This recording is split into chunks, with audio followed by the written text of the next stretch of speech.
Welcome back. On SABC's Prime News tonight, we're focusing on the state of South African prisons. A spate of prison breaks earlier this year were blamed on human factors. The Minister of Justice and Correctional Services, Advocate Michael Masutha, told Parliament earlier that prison breaks were being encouraged by ill discipline and overcrowding. South African prisons, according to a stat from government, are around 37% overcrowded. Well, the Judicial Inspectorate for Correctional Services is the body tasked with overseeing jails and reporting on how inmates are treated. The inspecting judge, Justice Johann Van der Westhuizen, joins me now. Thank you for being with us, Justice. So where are we first in terms of your office? Because there was an issue around your independence. Can you be in correctional services officers, paid by them, and have the ability to criticize correctional services? Where are we on that? Yes, the Judicial Inspectorate of Correctional Services, that's our full name, we normally talk about JICS, is headed by an inspecting judge. At the moment, that's me. We are created by the Correctional Services Act. So at the moment we are part of the Correctional Services Act. The Correctional Services Act, though, says we are an independent office under the control of the inspecting judge.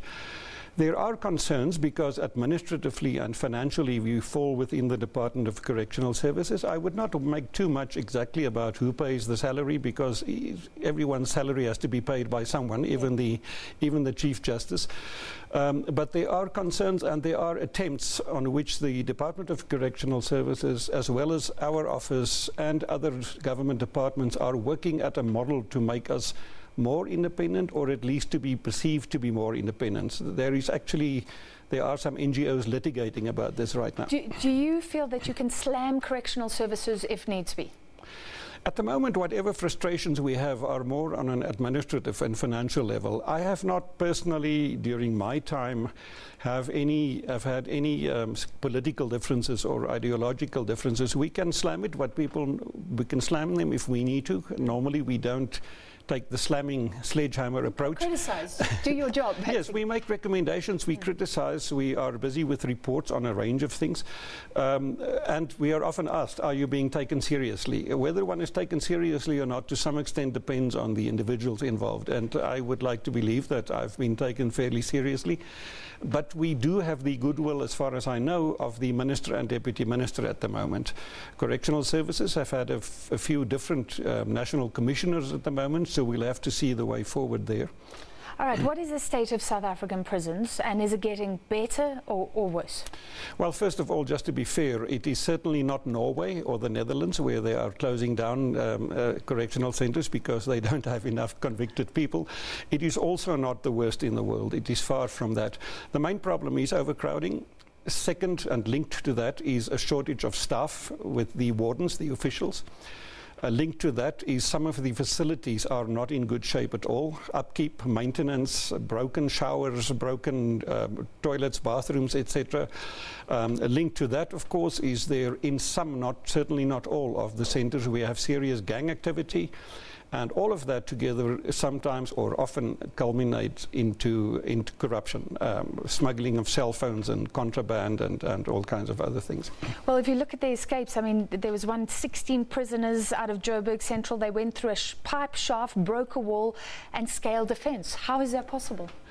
I don't know. I cannot express any view on these specific cases of escapes.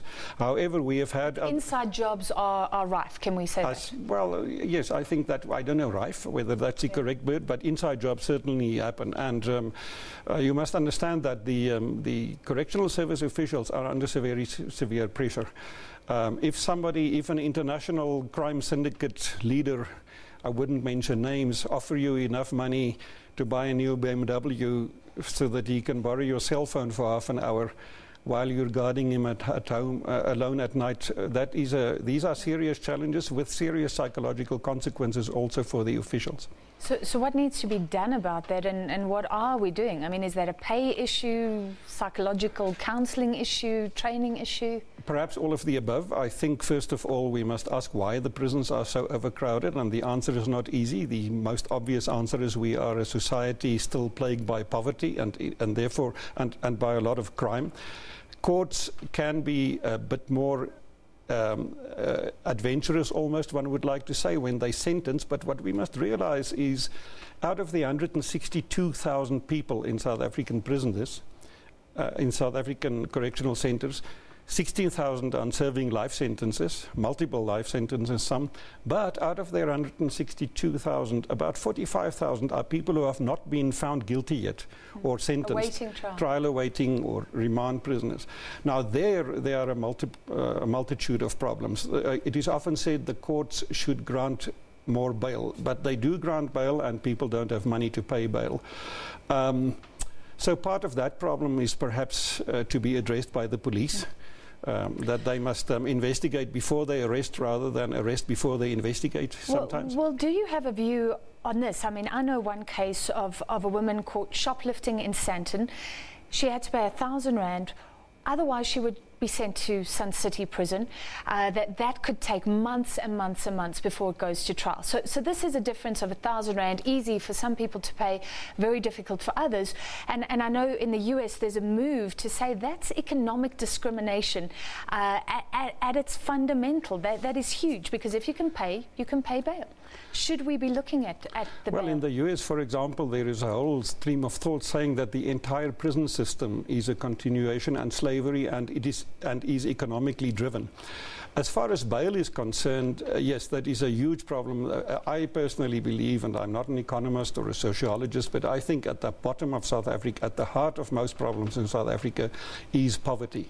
So bail, you must distinguish now between bail. Bail is to pay so that you can be outside jail while you are awaiting trial. I can mention cases to you of people who've been inside a correctional centre for up to 9 years. No, it's terrifying. Before they were even tried.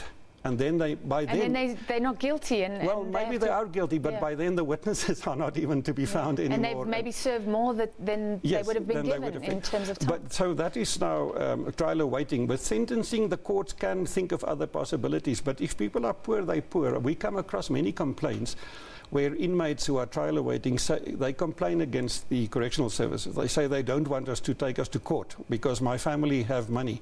And then they take them to court, and then there is no one with the money. Yeah. We've had cases, there was a television program on it where somebody who was out on parole, a woman in Oudtshoorn, deliberately broke her parole conditions. She was in prison for to get back. And her grandmother said that she was so happy when they came to arrest her because she said she was going home again. Wow. So that is the state of our society, socially and morally and otherwise. So this is heartbreaking. Just very quickly, there were minimum standards, and those were named after Nelson Mandela, the UN minimum standards.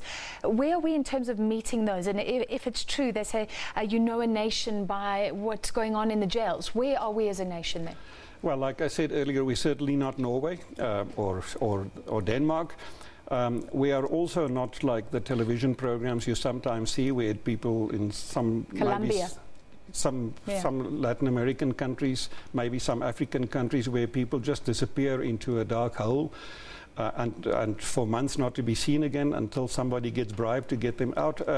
In my experience, our system works very well in terms of their records, their control, etc. Whether it's improving or not, I don't know. I am not the Minister of Finance. We need a lot more money. A lot can be done simply by goodwill. And in that one, we need the sympathy and the cooperation of the media. By the way, we are planning a conference later this year on the Mandela rules, an international conference. Then we will do some audit about our own country and others. But we need also the public to understand that people in prison are not animals. They are still human beings.